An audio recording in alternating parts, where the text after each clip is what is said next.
when you have all this money and you have all these resources? How does that happen?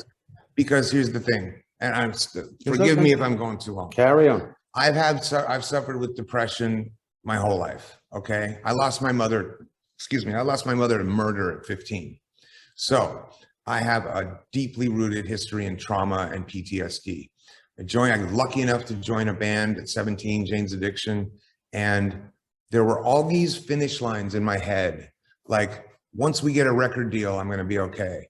Once we get a gold record, we're going to be okay. Once I make a certain amount of money, we're going to be okay. Once we get a certain level of visibility, or I get a certain girl, or once I make it here, I'm going to be okay. And I'm here to tell you that there is no external thing that is going to fix the deep-rooted problem of trauma. So it's not about like, well, he had everything, why was he depressed? Depression is a mental disorder. It is something that can be worked with and can be held and guided and healed with work, through cognitive therapy, through things like EMDR, through things,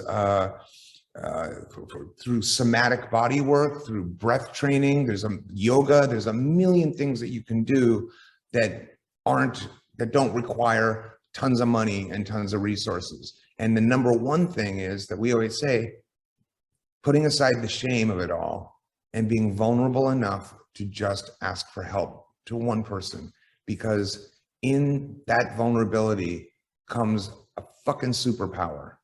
If you can allow yourself to be human for 2 seconds and say, hey, I'm not doing so good, it can change the course of your life.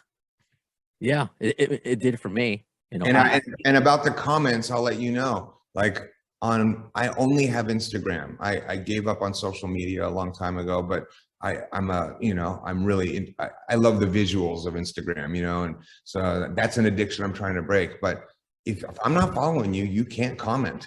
Like, I don't because comments are it's a list of devastation to people that are struggling.